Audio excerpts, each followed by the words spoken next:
Hace varias semanas comenzamos a hablar acerca de la oración.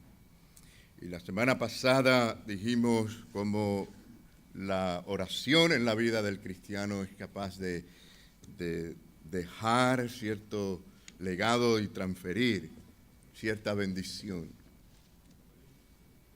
La iglesia primitiva oraba, ¿verdad? La iglesia necesita orar en todos los tiempos. ¿Y quién dice que en estos tiempos, más que nada, necesitamos oración? Bueno, la palabra de Dios dice a través del apóstol Pablo en Filipenses que siempre oraban con toda oración y ruego. Y oraban para que la iglesia estuviera unida, para que la iglesia pudiera llevar a cabo la misión, el propósito de Dios. Y hermanos, cada hombre y mujer de fe y de oración ha recibido ese legado, rico legado del poder de Dios. Lo vemos en las Escrituras, lo vemos en la historia de la iglesia. Y es también la bendición que muchos de nosotros hemos experimentado a través de la oración. Verdaderamente necesitamos cristianos valientes, cristianos de fe en estos días, más que nada. Que llevemos esa antorcha de la fe en Dios y que seamos fieles al Señor en esa brecha. Es decir, que estemos delante del Señor buscando su rostro, buscando su voluntad. En tiempos como estos de tanta maldad, de tanto pecado, de tanta tragedia, de tantas guerras, de tantas familias rotas, de tantos hogares destruidos, de tantos problemas y tantas almas perdiéndose. No podemos dormirnos, hermanos. El alcance de la oración es incalculable. ¿Cuántos creen eso? Hablamos de esto y dijimos algunos ejemplos. En segundo lugar, hablamos del poder de la oración. Hicimos una aclaración usando a Juan 9:31 de que Dios no oye la oración de todo el mundo. Dice la palabra de Dios y sabemos que Dios no oye a los pecadores. Pero sí, alguno es, y dice la palabra de Dios, temeroso de Dios. Ahí está la clave. Temeroso de Dios y hace la voluntad, o su voluntad, que dice la palabra, a ese oye. Necesitamos hombres y mujeres temerosos de Dios que tengan un compromiso con la voluntad de Dios para que Dios oiga vuestras oraciones. Y hermanos, nuestras armas para pelear esta batalla no son carnales, son espirituales, y la oración tiene un papel muy importante en esto. Y queremos pasar, sin duda hay poder en la oración, ¿verdad? Dice la palabra, usamos también el versículo que dice en Santiago que la oración eficaz del justo. Y por supuesto que la presuposición es que ya es justificado por Cristo, si no, no estuviera incluido. Y cuando dice del justo, está hablando del justo, es aquel que trata de vivir según su posición en la práctica. Es decir, es justo, justificado por Cristo, por la fe en Jesucristo, pero en su vida está tratando de vivir según su posición, según quién es en Cristo. Y hermanos, hay que tener estas verdades bien claras y bien presentes para que la oración sea efectiva. En tercer lugar, nos movemos en esta mañana a hablar de que es importante la prioridad de la oración en nuestras vidas. ¿Cuántos creen de verdad esto? A ver, ¿cuántos dicen ahí amén? Sí, es prioridad. Yo estoy seguro que todo el mundo va a decir esto. Pero la verdad es que a veces Dios tiene que sacudir nuestra vida para que entonces le demos prioridad a la oración, como hizo con Jonás. ¿Alguien quiere la experiencia de Jonás? Dice la palabra de Dios en Jonás 2:7, cuando mi alma desfallecía en mí, ¿qué pasó? Me acordé de Jehová. Bueno, claro que le dio prioridad allí, ¿no? Eso es bueno. Qué bueno saber que en tiempos difíciles, como decimos nosotros los latinos, cuando el zapato apriete, ¿no? Podemos ir a Dios, que Él nos oye. Pero ¿saben lo que tenemos que aprender de esto? a ir a Dios siempre en oración. Porque la pregunta sería, ¿quiero yo una experiencia bien sacudida en mi vida para entonces clamar a Dios? Sabemos que podemos hacerlo, gracias al Señor, y vemos a Jonás que lo hizo, ¿no? Pero debe ser una prioridad siempre en nosotros. Bueno, Dios ha tomado la decisión, es decir, es una decisión estratégica, ¿no?, de establecer y utilizar la oración como parte de su plan soberano. Es decir, la oración no es algo que usted la crea porque usted ora a Dios. Dios la puso para que usted entre a tener parte con Él en sus planes. Es como el oxígeno. ¿Alguien puede estar aquí 5 minutos sin respirar? Nadie, ¿verdad? Nadie. Que yo sepa, nadie puede hacer eso.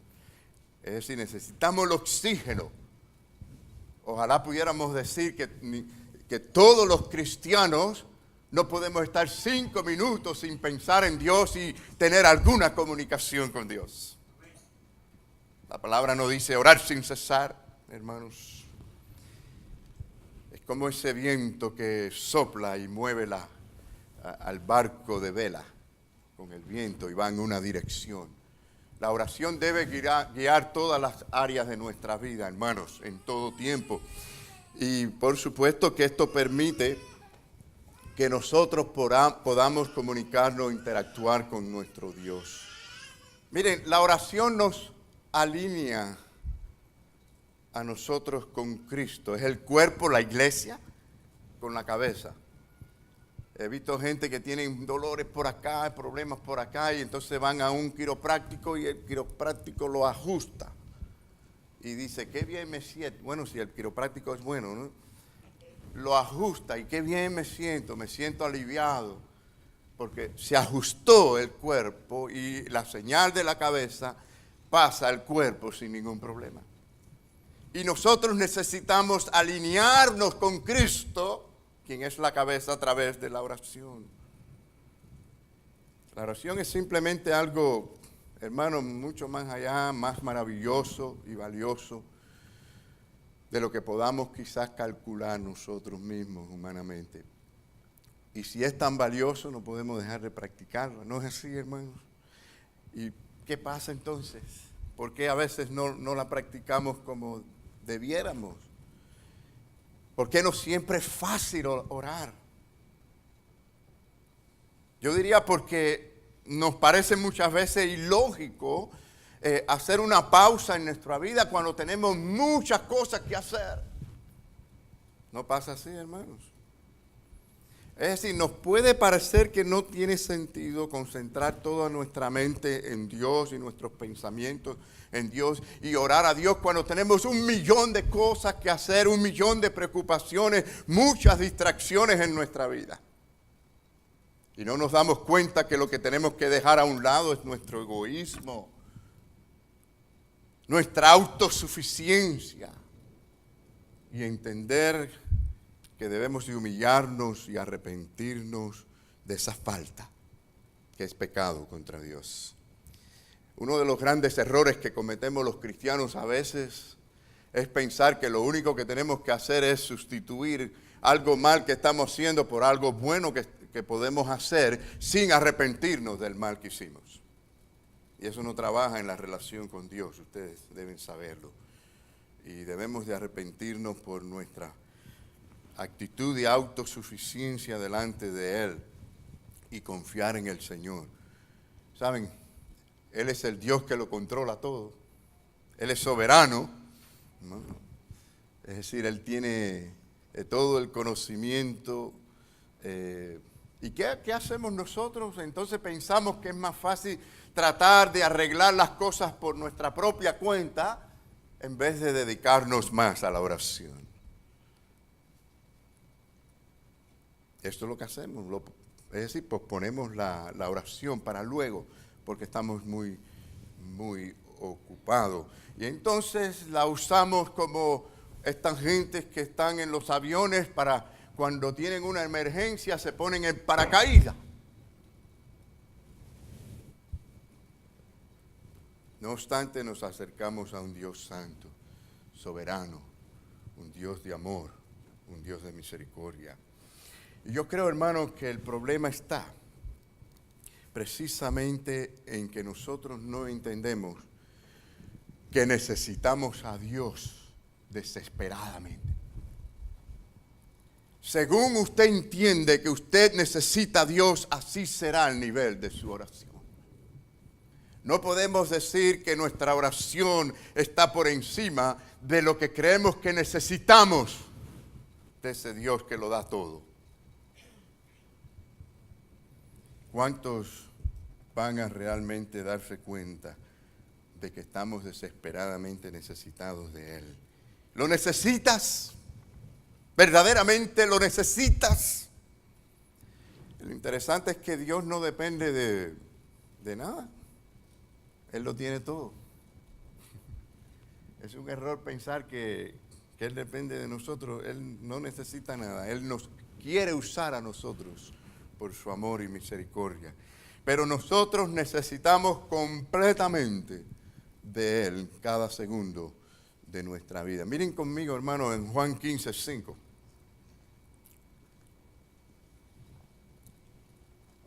El que permanece en mí y yo en él, este lleva ¿qué? Mucho. La palabra mucho me habla del poder que tiene el Señor cuando estamos juntos, bien unidos a Él. Por supuesto que está hablándole a creyentes, pero que hay que permanecer. No solamente estamos en nuestra posición, sino que en la práctica. Porque separados de mí, ¿qué? Y muchos cristianos viven como si no necesitaran mucho de Dios. Tiene que ser la prioridad de nuestra vida. Él conoce cada detalle, cada situación, cada momento de nuestra vida. Él sabe todo lo que va a pasar mañana. Él lo conoce todo. En cambio, nosotros no sabemos qué va a pasar mañana y ya se nos olvidó lo que hicimos ayer. Poco sabemos. Y por eso necesitamos, hermanos, desesperadamente la oración. Bueno, Jesús, ¿sabía usted que Jesús priorizaba la oración? ¿Lo sabía? Ya hablamos de esto la semana pasada, pero quería decirle que Jesús, por encima de todas las cosas, buscaba la oración. Y los discípulos se dieron cuenta. Y se dieron cuenta de que continuamente buscaba al Señor en secreto. Y que luego, al salir a la vida pública, era bendecido tremendamente. Y actuaba con poder. Y es por eso quizás que quisieron preguntarle al Señor y decirle, Señor, enséñanos a orar. Así que no es cuestión solamente de orar sin cesar, sino de también aprender a cómo orar. Y para aprender a orar hay que conocer al Señor, hay que conocer su palabra. Y dice en Lucas 11:1, aconteció que estaba Jesús orando en un lugar. Y cuando terminó, uno de sus discípulos le dijo, Señor, ¿qué le dijo? Enséñanos a orar. Mucha gente no sabe orar y piden mal. Dice, como también Juan enseñó a sus discípulos. Pero podemos aprender a orar a través de la palabra del Señor para ser más efectivo en la oración. Ahora, miren, quiero mencionar algo que mencionamos el domingo pasado. ¿Recuerdan cuando el Señor se enfrentó a aquellos corruptos negociantes en el templo? ¿Recuerdan eso? Él los sacó allí a látigos. No fue allí a suplicarle, no, los sacó a látigos. Y les dijo la razón principal por qué había que venir a la casa de Dios. ¿Recuerdan eso, hermanos? Vamos a leerlo allí en Marcos 11:17. Venga conmigo, hermano. Marcos 11:17.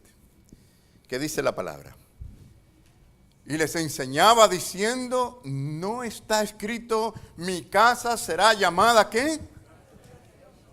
¿Cómo será llamada? Casa de oración para todas las naciones, mas vosotros la habéis hecho cueva de ladrones. Aquí está el Señor destilando cuál es el propósito realmente de la casa de Dios, ¿no? En la reunión. Mire, cuando usted entra por esa puerta, o esta otra, a la casa de Dios, usted debe venir aquí ya en un espíritu de oración todo el tiempo. La casa de Dios es casa de oración. El Señor nos dijo, mi casa será llamada casa de sermones. Y es bueno predicar, y hay que predicar la palabra de Dios. Y hay que predicarla bíblicamente. A mí me afecta tanto ver tantas predicaciones falsas hoy en día, superficiales, donde no exaltan a Cristo y el poder de su gloria, donde realmente no le dicen al hombre que es pecador y necesita arrepentirse. He oído muchas predicaciones últimamente llenas de chistes, que parece que la idea es hacer reír a la gente. Yo le pido siempre al Señor todo lo contrario. Yo le pido al Señor, Señor, que cuando yo predique, hasta yo llore delante de tu presencia, que todos lloremos en arrepentimiento y consagración, que nos veamos como estamos delante de ti. Cámbianos, Señor. Él no dijo, mi casa es casa de alabanza. Y créanme, hay iglesias que casi todo el culto es alabanza, ¿no? Y la alabanza es importante, yo lo creo. Algunas iglesias tienen músicos profesionales y tremendos cantantes y se enfocan mucho en eso, pero eso no es lo importante. No es lo importante. Pero sí alabamos al Señor, pero el Señor no dijo que esa es la razón por qué hay que venir a la casa de Dios. Miren, la evangelización es importantísima, pero tampoco dijo, mi casa será llamada casa de evangelización. ¿Saben lo que pasa? Que a veces no entendemos el orden, la prioridad de las cosas. Todo es bueno, pero todas las cosas van a caer bajo ese poder de una iglesia que ora. ¿Cuántos creemos que la comunión es importante? También es importante, ¿verdad? Me encanta la comunión. Y si hay almuerzo después del culto, me gusta mucho más. Pero él no dijo, mi casa es casa de comunión. Es casa de oración. Y hay que ponerlo como una prioridad. Si usted viene a la casa de Dios y está pensando en las musarañas, está pensando en el peinado de alguien, en la ropa que alguien trae hoy, usted está cometiendo idolatría en la casa de Dios. Aquí se viene a adorar a Dios y a tener el corazón en la presencia de Dios y abrir nuestros corazones a lo que Él tiene que decirnos a nosotros. Mi casa será llamada casa de oración. Bueno, lo que pasa es que demasiadas veces empezamos a construir, empezamos por el tejado en vez del firmamento, ¿no? El que va a construir una casa, ¿por dónde va a empezar? No es por el firmamento. Imagínense. Si tratamos de poner las columnas, el techo y no hemos puesto el firmamento, ¿qué va a pasar cuando venga un viento? Y nos pasa esto, hermano. Es decir, lo que estoy diciendo es que nosotros dejamos para el último momento la oración, para una función adicional, después de las cosas.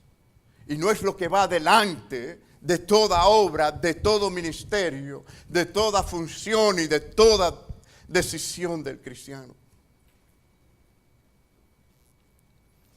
Y hermanos, cuando hay falta de oración, la iglesia se convierte en una iglesia tibia. Ya aprendimos algo de esto cuando hablamos de Apocalipsis. ¿Recuerdas? A las iglesias enseñamos sobre este problema. Es decir, los sermones pueden estar muy bien preparados, pero sin poder del Espíritu. Los hermanos pueden alabar, podemos cantar y todas estas cosas, pero saben, con un corazón tibio. Y saben, el Señor dijo dice, porque ni eres frío ni caliente, te vomitaré de mi boca. Y hay muchos cristianos tibios, porque no oran, no oran. Entonces, hermanos, no es que no tengamos buenas intenciones, tenemos buenas intenciones, queremos que la iglesia crezca, queremos que las cosas se hagan bien, nos esforzamos, pero quizás eso es parte del problema. Porque Dios nunca quiso que nosotros viviéramos la vida cristiana por medio de nuestra sabiduría, nuestros esfuerzos, sin el poder de Él. Tenemos que confiar en Él y buscar su fortaleza. O sea, la oración no es para pedirle a Dios cosas para que Él nos resuelva problemas. La oración más que nada es para que sea Dios quien dirija nuestra vida a cumplir sus propósitos con nosotros. De lo contrario, Jesucristo no hubiera estado sometido a la oración, hermanos. Bueno, yo de verdad pienso que nosotros todo lo haríamos mejor. Y lo vamos a hacer mejor por medio de la oración. Mientras más oramos, más nos dirige el Señor. Miren, hay muchos pasajes que nos invitan a la oración. Por ejemplo, 1 Timoteo 2:1, yo les he dado un bosquejo para que más o menos me sigan, como no tenemos la pantalla funcionando. En 1 Timoteo 2:1 dice la exhortación, no, exhorto ante todo a que se hagan rogativas. Hay que rogar al Señor. No es solamente, ay Señor, te pido que bendiga. Ay Señor, te pido que sanes a todo el mundo. No, hay que rogar de verdad por algo específico. Oraciones, peticiones, acción de gracias por todos los hombres. Buenos y malos. Buenos y malos. Romanos 12:12 dice, gozosos en la esperanza. Fíjense que empieza, antes de hablar de la oración, ya está hablando que es una persona con gozo, porque tiene la esperanza en Jesucristo. Es decir, usted no puede vivir la vida cristiana amargada, hablando de problemas, pensando en problemas. Usted tiene que tener el gozo del Señor, porque su mirada no está en los problemitas, en las cosas materiales de cada día, sino en la gloria hacia dónde vamos. No agarrarnos de este mundo. Dice, sufrimos la tribulación, alguien firme, sólido en Cristo. Y entonces, miren lo que resulta aquí, constante, ¿en qué? En la oración, constante, velad y orad. Y por ejemplo dice también, orad sin cesar. Dice la palabra de Dios en Colosenses 4:2, dice, perseverad en la oración. Eso quiere decir que después que usted terminó con un problema, de pedirle a Dios, siga orando, persevere todo el tiempo, velando en ella con acción de gracia. Así que el Señor le está diciendo, sea agradecido a Dios. No se frustre por las cosas materiales, sea agradecido siempre a Dios por todas las cosas. Así que hermanos, ¿cuántas bendiciones no hay? No sé ahora si les puse en el bosquejo algunas de estas bendiciones que se recibe como resultado de la oración en la iglesia. Por ejemplo, el evangelismo, ¿lo tienen? No sé si lo tienen allí. Bueno, así no tenemos que mencionar las citas bíblicas, ya las tienen ahí. Pero miren, el evangelismo mejora en la iglesia que ora. Se cultiva el discipulado y ahí están los pasajes bíblicos que demuestran esto y que pone a la oración detrás de estas bendiciones. Dice, decisiones sabias. Necesitamos la sabiduría de Dios, hay que pedírsela, Dios la da cuando se la pedimos en oración. Obstáculos, ¿cuántos obstáculos no hay? Pero podemos superarlos por medio de la oración. Necesidades, ¿cuántas necesidades no tenemos? El Señor las satisface todas. Y también, hermanos, lo que es ser renovados y tener una adoración verdadera. Eso lo da el Señor. ¿Y qué me dicen de un verdadero avivamiento? ¿Necesitamos un avivamiento espiritual, sí o no? No lo vamos a lograr si no nos unimos en oración, hermano. Tenemos que orar. Y si no lo hacemos, el Señor va a quitar esa lámpara, ese candelero de nosotros. Pensemos bien en eso, no lo olvidemos. Bien, quizás no tengamos mucho tiempo para terminar el próximo punto, pero quiero decirles en cuarto lugar cuál es el propósito de la oración. Juan 14:13 dice, y todo lo que pidieres al Padre en mi nombre, lo haré para que el Padre, ¿qué? Sea glorificado. Todo lo que Dios hace es para su gloria. Y es bueno, que antes de continuar en esto, decirle, hermanos, o notemos que la oración dice aquí, al Padre y en el nombre de Cristo. Nunca nos atrevamos a cambiar este formato. He oído gente cantando y orándole al Espíritu Santo. Este no es el orden que el Señor ha establecido. Oramos a Dios el Padre en el nombre de Cristo. Y el Espíritu Santo hace la obra en nosotros. Pero no tratemos de cambiar lo que dice la Biblia, lo que dice el Señor. Y noten también que dice en mi nombre. El Señor no nos da un cheque en blanco para que cada cual firme su nombre a como quiera. Dice en mi nombre. Va con el nombre y la firma de Cristo. Y esto, fíjense que es quizás todo lo contrario a lo que mucha gente puede pensar. Esto presenta un elemento de control. No de libertinaje. Es un elemento de control porque es en el nombre lo que significa lo que es el carácter de ese mismo Dios. No son palabras mágicas. Representa conocimiento acerca de ese nombre, acerca de Dios, acerca de su naturaleza, de lo que Él es y Él quiere y cuál es su voluntad. Todo eso está incluido en el nombre de Cristo. Cuando usted dice en el nombre de Cristo, usted está diciendo según la voluntad de Cristo, según el propósito de Cristo, según la palabra de Cristo, quien produce en nosotros el querer y el hacer por su buena voluntad. Hermanos, Dios contesta las oraciones, pero con el fin de que su nombre sea honrado y glorificado. Miren qué maravilloso dice Primera de Juan 5:14, dice, y esta es la confianza, hay una confianza plena, ¿no? Que tenemos en Él, que si pedimos alguna cosa, ¿conforme a qué? Su voluntad, usted puede estar seguro, póngale el cuño, garantizado por vida, de que Él nos oye, de que Él nos oye. Su voluntad nunca puede estar por debajo de la nuestra, sino por encima de la nuestra. Siempre. La palabra, bueno, confianza aquí habla de esa libertad que tenemos de expresarnos delante de Dios. Él nos oye. El Señor quiere que clamemos a Él. Clama a mí, dice el Señor, ¿no? Y por supuesto quiero decirles algo que a mucha gente no les gusta oír cuando hablan o se habla de la oración. Y es que hay condiciones que debemos cumplir. No lo digo yo, lo dice la Biblia.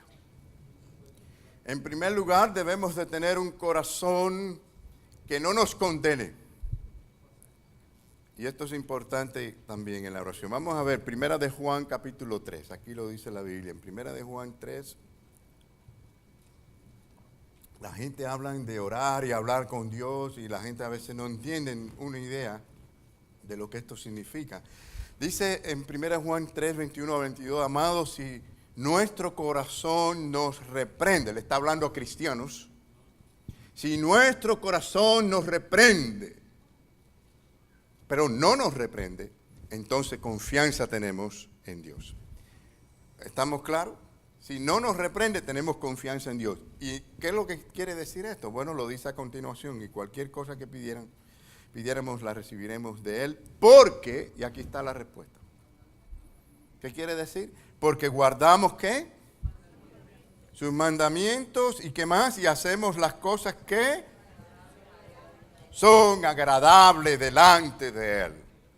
Esto es un compromiso, como hablábamos ahorita, del que teme a Dios y desea su voluntad. Y aquí está. Esta persona tiene poder al orar. No es el pastor, no es un diácono. Hay gente que me miran como si yo fuera un mediador. No, porque usted es el pastor, usted que tiene... No, yo voy a orar, pero todos podemos orar igual. Si reunimos estos requisitos, qué bueno saber eso. Que usted, que es un miembro de la iglesia, usted puede llegar al Señor con la misma claridad que cualquier otra persona consagrada al Señor.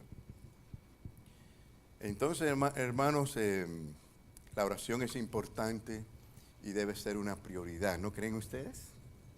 Yo creo que esto debe quedar claro, ¿no? Y por supuesto que también la Biblia habla de que el pecado no confesado es un estorbo para la oración. ¿Lo sabía usted? Miren, la palabra del Señor dice en el Salmo 66, 18. Si en mi corazón hubiese yo mirado a la iniquidad, el Señor no me habría escuchado. Si en mi corazón hubiese yo mirado a la iniquidad, el Señor no me habría escuchado.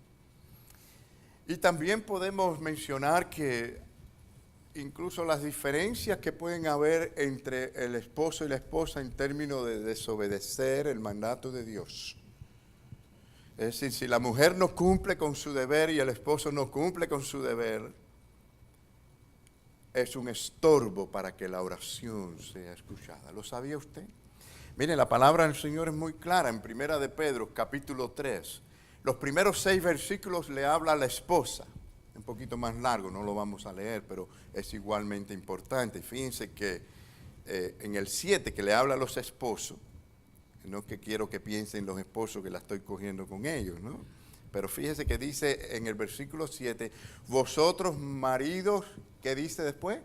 Igualmente. Así que estamos igualitos ahí, ¿no? Estamos claros ahí para que no veamos que estoy desbalanceando esto. Dice, vivir con ella sabiamente, dando honor a la mujer como a vaso, ¿qué? Más frágil. A veces que hay hombres no se dan cuenta y allá está la mujer que tiene que atender a los hijos, lavar, fregar, limpiar, matarse hasta lo máximo y ellos siguen exigiendo más y no ayudan, ¿no? Vaso frágil. Y también el abuso verbal, también emocional, hay que tener mucho cuidado con eso.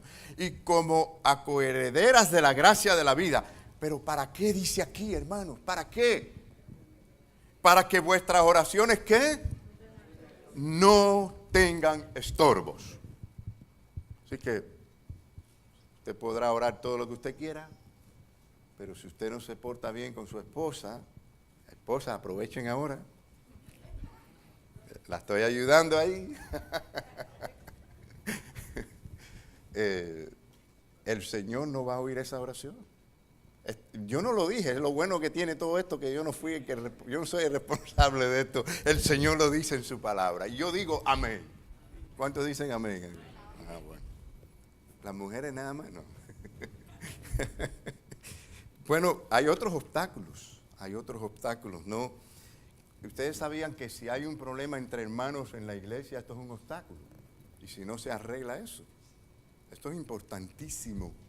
Si usted quiere que sus oraciones estén bien delante de Dios, usted no puede tener algo contra su hermano. Ninguno hermano de la iglesia. Miren conmigo en Mateo 5, 23 al 24, hablando de la adoración a Dios por medio de las ofrendas. Dice, por tanto, si traes tu ofrenda al altar y allí te acuerdas de que tu hermano tiene algo contra ti, deja allí tu ofrenda delante del altar y anda, ¿qué dice? Reconcíliate primero con tu hermano y entonces ven y presenta tu ofrenda. Entonces ven a la casa de oración, adora al Señor y da tu ofrenda. Así que hermanos, fíjense qué importante es cómo vivimos delante de Dios y la oración. La gente se cree que hablar con Dios es como hablar con un cualquiera. Estamos hablando de el Creador, el Rey de Reyes, el ser, la realidad del universo, quien pone las leyes y a él hay que obedecerle y respetarle. Entonces, hermanos, la oración es para la gloria de Dios. El Salmo 148, 13 dice, alaben el nombre de Jehová porque solo su nombre es enaltecido. Su gloria es, dice, sobre la tierra y cielos, sobre tierra y cielos. Y Isaías 43, 7 dice, todos los llamados de mi nombre para gloria mía los he creado, los formé y los hizo. Dios nos hizo ¿para qué? Para su gloria. Gloria, la palabra que en hebreo es kabod, que se usa para, por ejemplo, reputación, grandeza, solidez, magnificencia, majestad, esplendor, riqueza, honor. Todos estos usos tiene la palabra gloria. Hermanos, hay mucho más que decirles. El tiempo se nos va y vamos a continuar con el tema. Pero entendamos que tenemos que hacer de la oración una prioridad en nuestra vida. Si queremos verdaderamente que Dios se manifieste, nos dirija, nos guíe en la forma que Él quiere, según su voluntad, donde Él quiere, necesitamos orar. Y por supuesto que esto no es que usted vaya a orar porque diga simplemente, yo tengo que orar porque yo sé que es bueno orar. Ya hemos visto que sería una idolatría. Una idolatría que se comete mucho en las iglesias. El estar queriendo las cosas de Dios más que a Dios. Desear de Dios bendiciones y no a Él por encima de las bendiciones. Como pueblo de Dios tenemos que aprender a desear a Dios, aunque no nos dé nada. Él, porque es nuestro Dios, a quien debemos de amar. Y tenemos que aprender a venir a Él de esta manera, primeramente. De lo contrario, no se olviden lo que les digo, es una idolatría que se comete hoy en día y en muchas iglesias. Amemos a Dios sobre todas las cosas y vivamos para su gloria. Que el Señor nos bendiga.